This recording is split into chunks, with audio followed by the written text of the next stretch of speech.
today. Let's talk about money. So, yes, young people find life hard because first reason we discussed yesterday is that we want to get to the right start. We want to pick the right destination and we want to get there in the right way and such.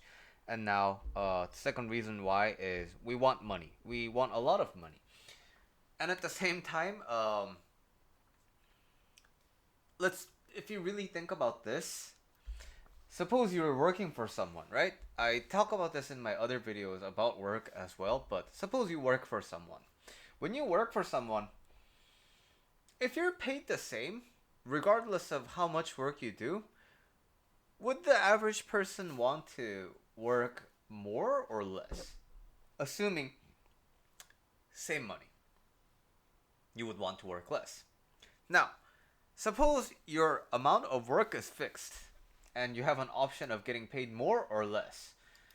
Of course, the average person would opt to make more money, right? So you have to understand that from the perspective of someone who is working for someone, you want the least amount of work possible and the most amount of money possible. You have to understand that while this desire is natural, it directly goes against what your employer has in mind. Suppose you have an employee, suppose you're hiring someone, right? You're hiring someone and they're gonna work the same amount. Would you want to pay them more or less? You want to ideally pay them less. If your pay is fixed, would you want the employee to work more or less? You want the employee to work more, right? So you have to first keep in mind that your desires, there's nothing wrong with them, but you have to understand that it is directly against the expectations of your employer. That is likely. So that tends to be like a global topic around money and work in general. But I want to talk to the young people in this video, right? Okay, so for young people, I think there's sort of like two areas in which I want to discuss about money. Number one is that why do we want to make a lot of money? We all know, right? We all know that number one, life costs money to live. Food, shelter, houses, rent, and you know, basic necessities cost money to live. Also, there are things that we pay in order to, for comfort, for extra luxury, for extra taste, for extra quality of things, right? So, when we have a lot of money, basically it can give us a lot more options in our lives, and that is generally a good thing to have, right? But why this ends up becoming kind of a rat poison is, why do I call it rat poison? Rat poison is usually attractive to the rats, right? Same with the cockroach bait. It's attractive to them, and that's exactly what kills them, right? So it's similar to that. Like the best kinds of drugs, and the best kinds of like bed, best kind of house, penthouse, best kind of like gym, best kind of clothing. The more you want that, you think there is a certain level where you will get to, and then once you arrive here, your life is set, and you no longer want everything. You're constantly happy. I hate to be the bearer of bad news, but we humans do this thing called acclimating. And whatever we do, whatever situation we get into, we set that as the new standard. So, suppose you drive a used Toyota Corolla, and you would really give anything for like a new Corolla. And then suppose you get a new Corolla, and then now you're like, you would do anything for like a Camry. And then you get a Camry, and then you're like, you know what? I would really love to go for like a luxury version of this, right? So you start wanting like a Lexus. And then you get the Lexus, and then you know what? Like, why stop there? Why can't I drive something like German? And then I don't know, you get a Beamer or like a Mercedes. And then, what stops you from thinking, why can't I have a Maybach? Why can't I have a Rolls Royce? And then what? Why can't I have a jet? And then what? After you have a jet, what? Now you want two jets. And then what? Like you start investing into like more different things. And so there's human, it's not, again, it's not your fault, right? But it's just that the human mind has this natural tendency to do this. And so when you want money, you have to understand that you always have an end goal of spending it on something, right? Or you want to have just more of it sitting in your bank account. But what I'm really trying to say is there's always gonna be more, regardless of how much you get. So the more you can liberate yourself from this need to spend, there's this need to have money, the more you can be comfortable and free from the bound of money. Why? Because, yes, you have this desire, right? Because it's natural. You have this desire to get more money, spend more money. But once you truly get to understand that this desire exists, whether I spend money or not, it's not rational. It's not that I'll reach this level and I'll never have this desire again. This desire, there's nothing stopping me from having that desire one more time about something else. So the earlier you can really recognize this, right? The earlier you can truly integrate this into your life, the less you need. Why? Because your needs are kind of dictated by what you think you need, right? And what you think you need is that want. And the more you realize that want is nothing but like this want, and it has nothing to do with your actual needs in life, the more you can be okay and at peace with everything. Yes, could I move to like a 5 bedroom house in, I don't know, Palos Verdes or Beverly Hills? It could, right? But what stops me from wanting more? What stops me from wanting a mansion in Calabasas? What stops me from wanting like a loft in NYC with my house? After that, what stops me from wanting a house in Hawaii? And then after that, what stops me from wanting like a, somewhere in Amsterdam? What stops me from becoming a real estate mogul? Nothing, right? But when I have that,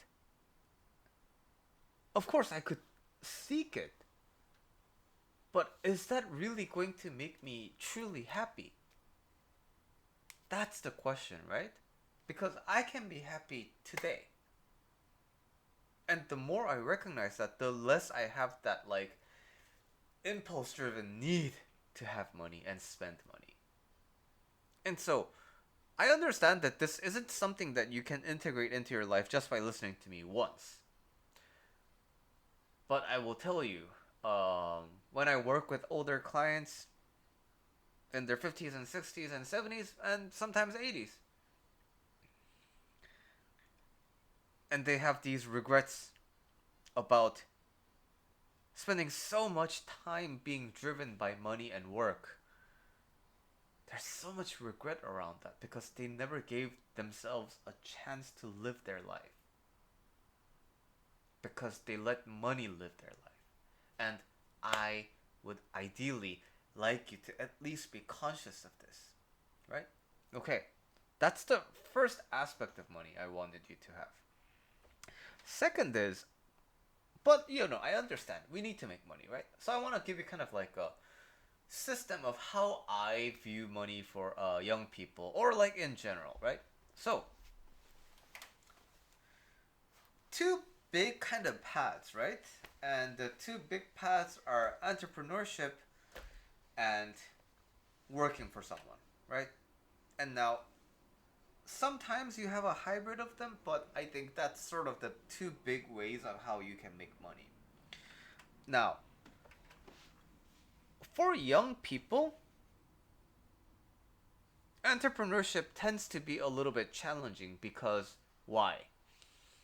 In general, businesses, when you start a business, to be completely honest with you, there's nothing stopping you from opening a business with like a few dollars today just to register it in your state.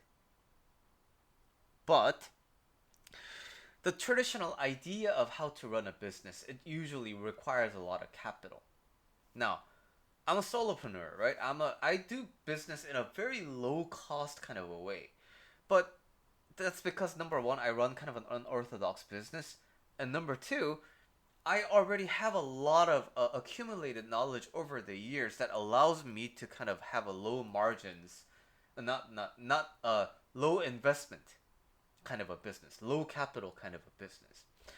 And but even for my business, I did invest a lot of money into it because of my education, right? It took a lot of education, it took a lot of practice, and it took a lot of like actual experience with clients to eventually come to like the state of knowledge that I have that allows me to run my business in a really lean kind of a way.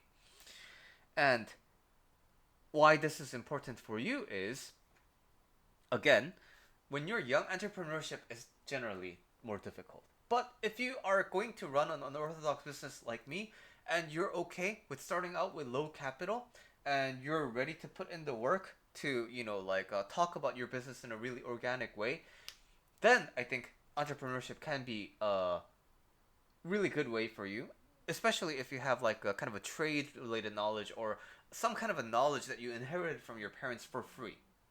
And but to be completely honest with you, if you're already set on doing that, you're probably not watching this video. Okay, so that leaves the rest of us who has to work for other who like I hate to use the term like have to, but we feel like we have no other option but to work for other people. Okay, so for the you have to realize that at first it's really really really difficult to make a lot of money. And now this seems like a downside, boo, right? Because jobs with big paychecks, they need a lot of requirements, and when you're young and you don't have a lot of experience, you're not likely to have those requirements ready, right? So is this all bad? Are we all fucked as young people? It's You could argue that, but in this video I want to give you another perspective. So what's the downside of having a really high paying job? The downside of having a really high paid job is that everybody wants it, therefore competition is really hard. So what's eventually going to happen is you're going to work day and night and you're going to burn yourself out, and you are going to kind of start hating your life. Because why? If you don't, then you lose this job that comes with a lot of prestige. And if you fuck up once in your job, goodbye, right? There's no leniency because the job with that amount of pay, there's really no reason to kind of keep you around, right? Because you're a liability. So Netflix has this unique culture where they pay people up like way above market average for a certain role, but the expectation is the moment you don't perform, goodbye, severance. It's literally like printed in their culture deck that they want encourage you to read before coming to an interview with Netflix. And so, yeah, it's with the high paycheck comes that pressure. Now, if you're, aligned with that line of work and you can genuinely enjoy it, then good. But again, if you're that type of person, you're probably not watching this video. But then what's the good side of a low paying job? It's that you can fuck up. It's that you can experiment. And it's that you can use that opportunity to learn. Right? Okay, so suppose I'm a minimum wage worker flipping burgers. I don't even know if that's actually a minimum wage job anymore, but it's colloquially used as that concept, right? So, I get paid minimum wage, and I could hate this job, right? And I could just like zone out of it and then just kind of like spend my time and like be brain dead and hate my life. But I could ask myself, do I really know everything about this work? Do I really know what it really costs to operate a McDonald's if I wanted to? Do I know how much managers make if I wanted to be a manager? Do I know how we get these shipments? in case I wanted to start like a food related business, do I know where we get our like interior work done? Do I know where we have our repairmen come? In case I need those for my future business? Or in case I need those contacts for my next job that I might have? Those are all things that you can learn for free at the job, right? But let's think about it another way. When you get trained, when you have education, you typically have to pay for your education, right? But this job, not only can you get the chance to meet people and learn about how everything operates, you also get paid. Isn't that kind of crazy? And moreover, since you're not being paid top dollars, you don't gotta take your time. You can, like you can mess around, you can fuck up, and it's okay. And suppose you do that fire good, you can go to another job with that experience and you can really show them in the next interview, right? You're not the average burger flipper because you spent time in the past job really learning how the operation works. And that's how you can kind of climb up the ladder, right? Because you every step of the way, you start gaining more advantage by being really knowledgeable in your field because you spend more time thinking and learning about things outside of your immediate duties. And that's a wonderful resource to have, regardless of the job that you have, right? And that's sort of the luxury you can have when you have a low paying job. Because expectations aren't high. You're likely to have a lot of time to spend. So I want you to think of that as a weapon in your arsenal. It's a tool in your toolkit. And that way, you don't have to do anything, and just like that, you just got a crazy good resource in your life. Let me know what you think.